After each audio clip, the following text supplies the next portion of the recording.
तुम्हारी कुटिलता का अंत अब यही होगा।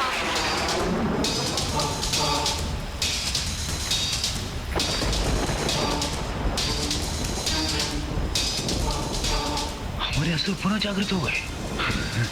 हम सफल हो गए। हमारी सुरा वर्षा ऐसे ही होती रहेगी और अब न तुम्हें कोई क्षति पहुंचेगी और ना ही हमारी पराजय होगी।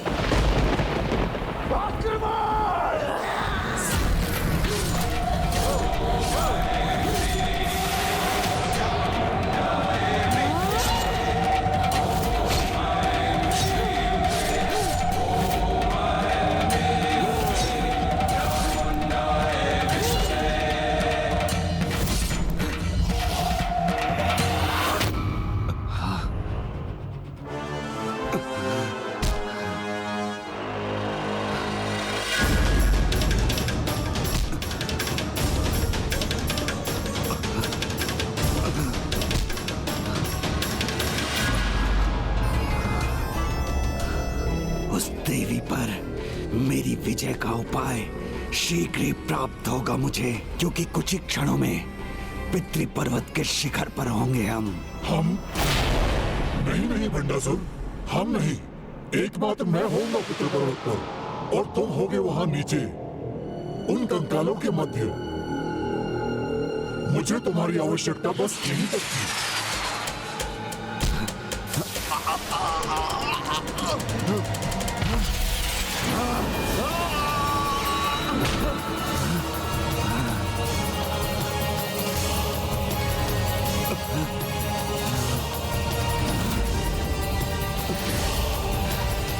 भंडासुर गिरेगा नहीं, ऊपर पहुंचेगा।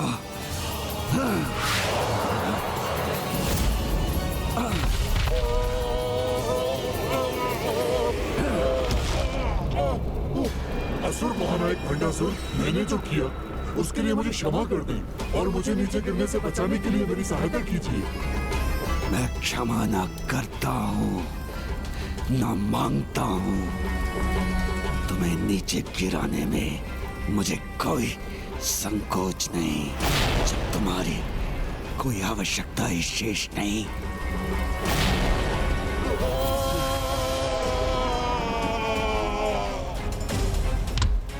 किसी का लाभ उठाकर उसे ठोकर मारना तो चलता है। असुर महानायक भंडासुर, तुम्हारा स्वागत है।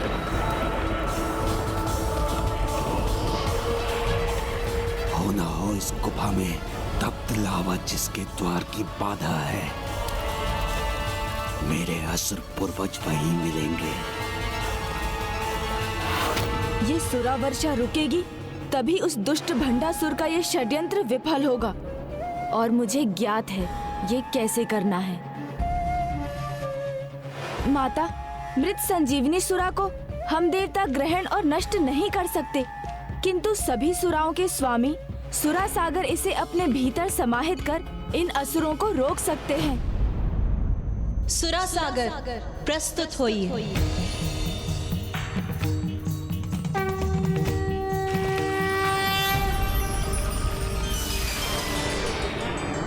प्रणाम माता। प्रणाम गणेश जी। आज्ञा दीजिए माता। सुरा सागर, मेरी इच्छा है कि तुम यहाँ सभी सुरा को एकत्रित कर अपने भीतर ही सम्माहित रखो। जैसी आज्ञा माता।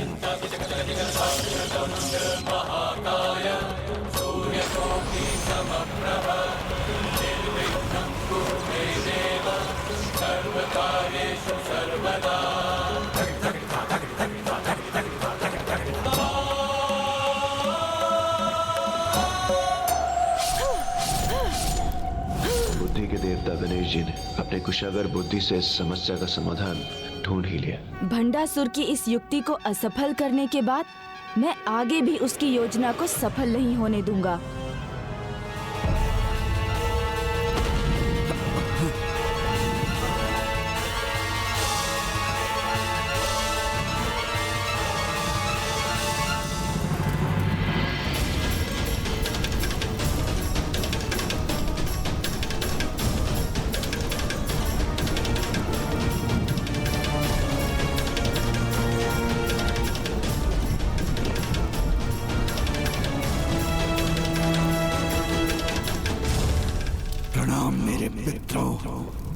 मेरे पूर्वजों, तुम यहाँ हमारे निकट पहुँचने में सफल हो ही गए भंडासुर।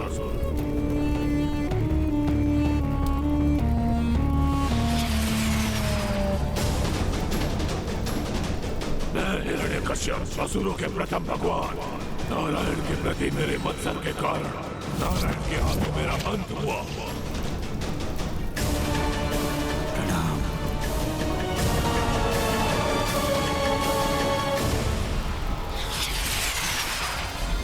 हिरण्याक्ष, इनका अनुज असुरों के दूसरे भगवान से कहीं कम ना था मैं। बस मेरा भी यही मन मेरे अंत का कारण बना।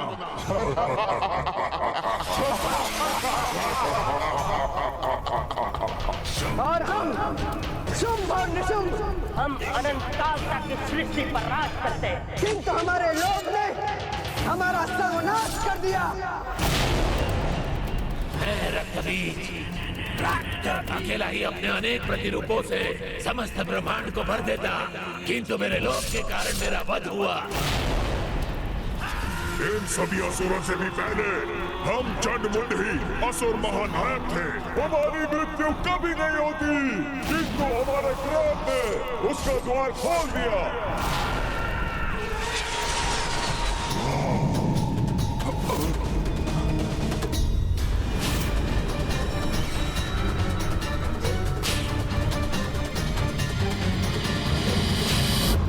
असुर हूं मैं।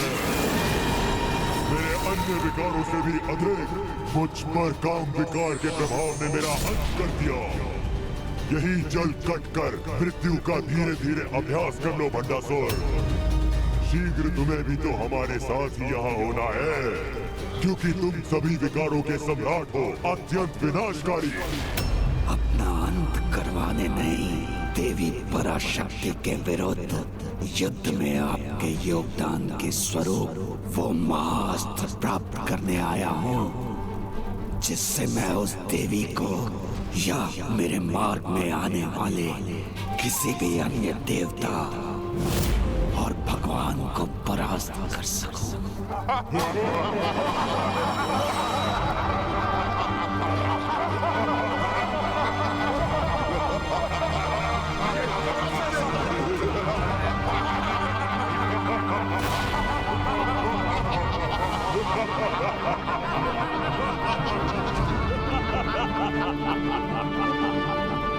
हम तुम्हारी सहायता क्यों करें?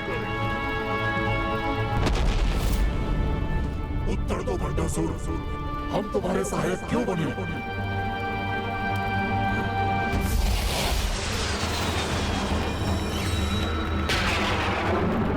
मैं कार्तवीर्य अर्जुन हूँ, जो एक समय सहस्त्र भुजाओं वाला अत्यंत बलशाली असुर सम्राट था।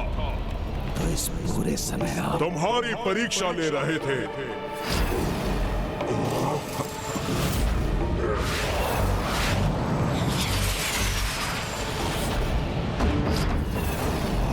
और तुम अपने साहस, सहनशीलता के साथ छल और कपट में अपनी निपुणता का परिचय देकर सफल रहे। ऐसे महान असुर की सहायता करना तो चलता है।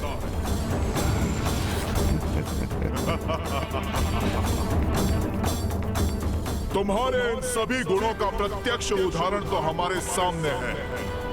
हम तुमसे प्रभावित हुए भंडासुर, और तुम्हें सभी शक्तियों की शक्ति के साथ भगवान को भी आहत करने का महाअस्त्र प्राप्त करने का उपाय अवश्य बताएंगे।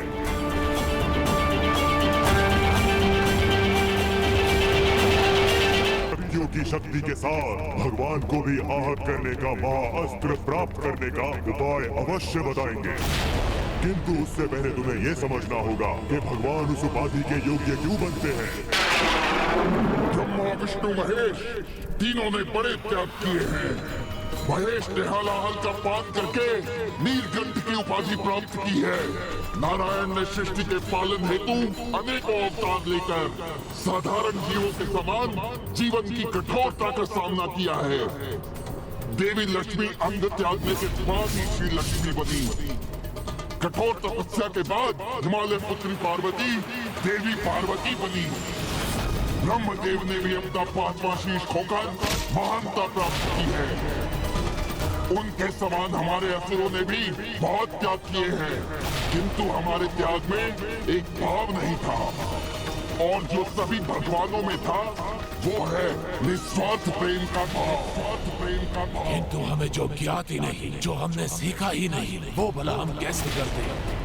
निस्वार्थ स्नेह हम असुरों को आता ही कहाँ? निस्वार्थ स्नेह?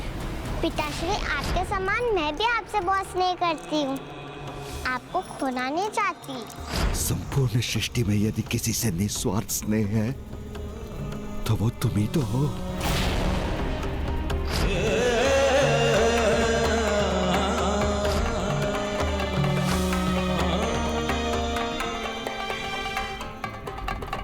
तुम्हें इस बात का अनुभव हुआ है कि कोई है जिसे तुम और जो तुम्हें हृदय की गहराई से निस्वार्थ स्नेह करता है। कौन है वो? तुम्हारी माता, तुम्हारी पत्नी या फिर तुम्हारी पुत्री?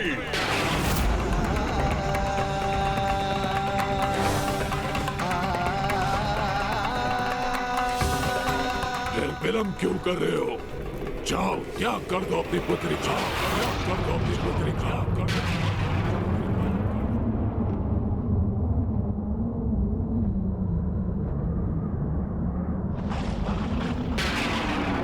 अपनी पुत्री को त्याग दो, अर्थात उसे पाताल की अतल गहराई में ले जाकर उसके शरीर को उन्हीं पंच तत्वों में विलीन कर दो जिनसे उसकी रचना हुई है, और फिर देखो कैसे तुम्हें वो महाअस्त्र प्राप्त होगा।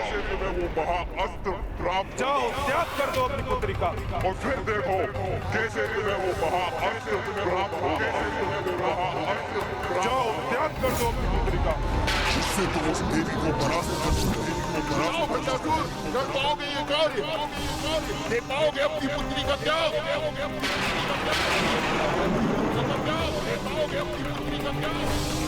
पुत्री को, और फिर देखो कैसे तुम्हें वो महाअस्त्र प्राप्त होगा जिससे तुम उस देवी को परास्त कर सको।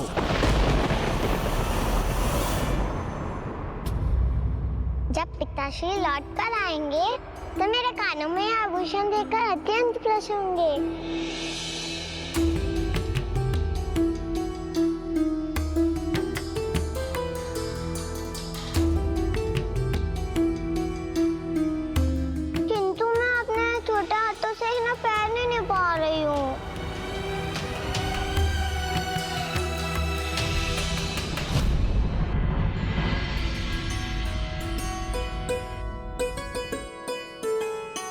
सभी माताओं के कानों में आभूषण है, वो तो मुझे सिखा देंगी कि मैं इसे कैसे धारण करूंगी। सर्वप्रथम हमारे सभी पुत्रों का अंत हो गया, फिर प्रभु श्री गणेश ने प्रस्थान किया, प्रभु महाशिव के आवाहन का यज्ञ भी अधूरा रह गया।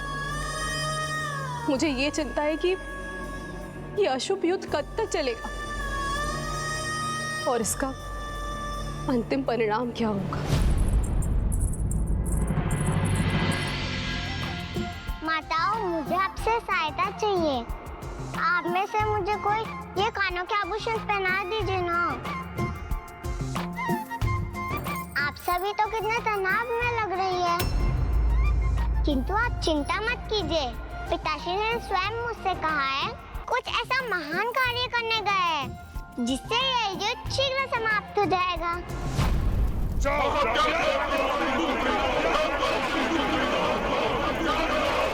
उसे पाताल की अतल गहराई में ले जाकर उसके शरीर को उन्हीं पंच तत्वों में विलीन कर दो जिनसे उसकी रचना हुई है, और फिर देखो कैसे तुम्हें वो महाअस्त्र प्राप्त होगा जिससे तुम किसी भी भगवान को पराजित कर सकते हो। अपनी पुत्री को त्याग दो। आप में से कोई मेरा विश्वास नहीं कर रही है ना, किंतु मैं सत्य कह रही हूँ। मुझसे अपास नहीं करता है पिताश्री, मुझसे दिया हुआ वचन वो कदापि नहीं तोड़ेंगे।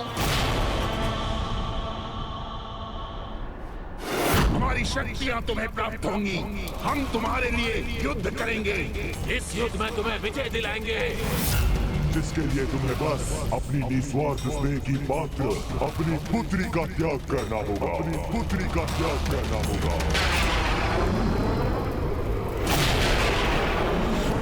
अभी देखना आप सभी, वो यहाँ आते ही इस युद्ध को त्याग कर मुझे स्नेह पूर्वक अपने हृदय से लगा लेंगे। ऐसा हो तो कितना उचित होगा। होगा, ऐसा ही होगा। किंतु आप सभी को विश्वास नहीं हो रहा है ना? उचित है फिर। तब तो मैं इन आभूषणों को तभी धारण करूंगी जब युद्ध का अंत कर पिताश्री मुझे अपने हृदय से लगा लेंगे। जो तुम्हारे निस्वार्थ प्रेम की भागी है, उसे तुम मृत्यु को समर्पित कर दो, जिससे तुम अपनी विजय को प्राप्त कर सको। मैं तुम्हारा पिता तुम्हें वचन देता हूँ कि तुम्हें कभी कोई हानि और कभी कोई कष्ट नहीं आने दूंगा। अपने प्राणों से भी अधिक जिससे स्नेह करता हूँ, उसके प्राण कैसे ले लूं? इतना कठोर कैसे बन सकता हूँ मैं? हमें ज्ञात है तुम्हें इतना बड़ा त्याग देने में संकोच हो रहा है। यही कारण है कि हम असुर कभी विजय नहीं हुए। रुको मत भंडासुर, ये भूल मत करो। पिताश्री बचिए।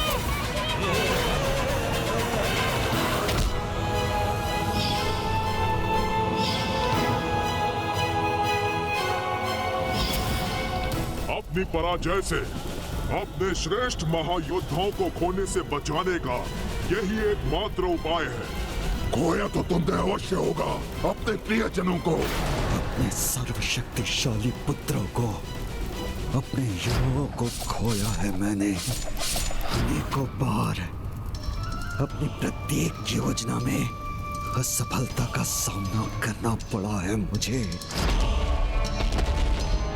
ये तो तुम्हें हमसे भी भली भांति ज्ञात है कि एक महान विजय के लिए छोटा सा त्याग तो चलता है, छोटा सा त्याग तो चलता है, छोटा सा त्याग तो चलता है। और मैं पिताश्री के लौटने की प्रतीक्षा यही रुक के करूंगी।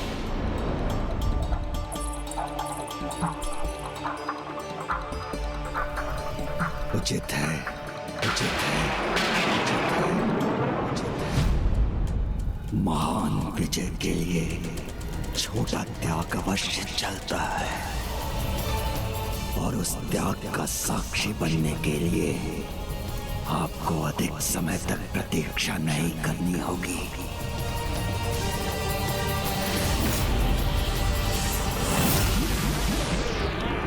ये मृत संजीवनी सुरा कहाँ लुप्त हो रही है? असुर महानायक भंडासुर यहाँ लौटेंगे तो ये देखकर बहुत क्रोधित होंगे। हमें और प्रयास करना चाहिए। ये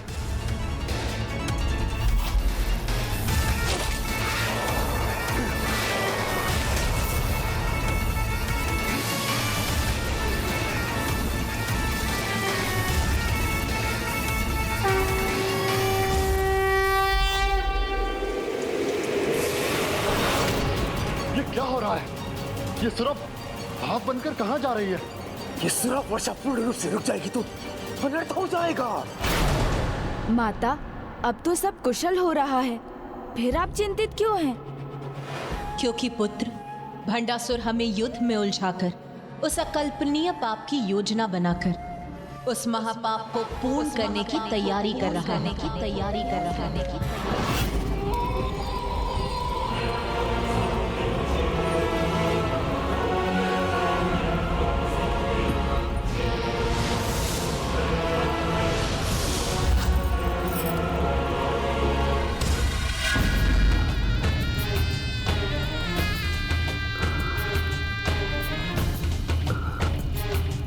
मैं त्रिशंकु लोक के बाहर पहुंच गया और वो रही मेरी हथेली। अब शीघ्र अमरपुर पहुंचना है। किसी भी असुर में इतना निस्वार्थ प्रेम मैंने प्रथम बार देखा है। और कितने प्रतीक्षा करूं पिताश्री? अपनी पुत्री के प्राण महाअस्त्र के लिए